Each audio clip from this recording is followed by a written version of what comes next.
At ayun na nga mga bakla, kumusta na kayo dyan? Gabi-gabi na nga, nag-rides pa din kami. Siyempre, for the go ang lola nyo, basta galaan. Kaya nga tayo ng ating magandang binibining si Angel. Dahil plinano naming magdagat, namin alam kung saan o saan ba talaga sana kami pupunta. Pero dahil nga friendly ang ating kaibigan, hanap siya ng iispatan natin. At ayan na nga, napabiyahe tayo kahit gabi. Paka-friendly nga ng aming natuluyan. Talagang pinaghandaan nila kami at nakatay pa nga ang kanilang pato. Sensya na po at madilim ang kuha. Pero ang sarap ng pagkain, promise. Sabit nga ng umaga ay grabe, napakaganda ng mga tanim nila. Samut-sari ang kanilang mga tanim. Siguradong mapubuhay ka dito. Grabe, probinsya feels talaga. Hindi mo na problemahin ang pangbili ng gulay. As you can see, may malunggay sila, papaya, kalamansi, lemon at may mga talong pa. Samut-sari na nga at hindi ko sila lahat maisa-isa. 'Di ba? Halos lahat ng kailangan mo sa kusina nasa backyard mo na.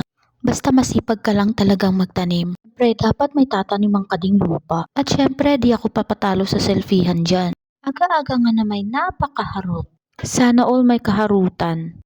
Binabahan na nga rin sila ng mga pato at manok dito. Pati sa karne, hindi na rin nila problema. Diba? Buhay na buhay ka na. May gulay ka na, may karne ka pa. San ka pa?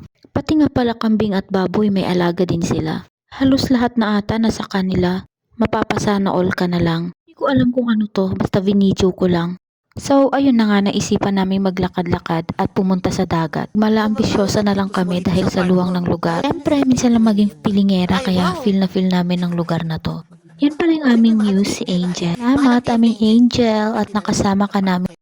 Ito na nga, may mga nag-welcome sa aming mga aso. Friendly tong mga to, huwag kayo mag-alala, hindi sila nangangagat. Bumoboxing lang daw sila. Napadaan nga kami sa mga resort dito. Ay grabe, ang ganda ng mga resort, napakasosyal. Ayan na nga, tanaw na nga namin ang dagat. Sarap ng hangin, napakaaliwalas dahil umaga pa lang. So ayun, balak nga muna namin maglakad-lakad. Kita nga yung wholesome dito tapos may katabi siyang bundok. Sabi nila pwede daw akyatin yung bundok na yan. Syempre, next on our bucket list. Dami ding temang nagpapahangin lang din. Sinadya na habang hindi pa tirik yung araw. Napakaganda nung dagat. Sa tulad naming mga taga-bundok, wow kami sa mga gantong tanawi. O siya, ipagpatuloy natin ang ating paglakad-lakad. May katabing rock formations nga pala dito. Ingat lang sa paglalakad dahil grabe yung mga bato dito. Isang mali mo lang, naku, siguradong may kalalagyan. Fast forward nga tayo, mahaba-haba din tong mga batuhang to. I've said nga guys, need ng dobleng ingat dito. Dahil last week lang daw may nalunod. Magjawang dayo. Ang itsura nitong batong to.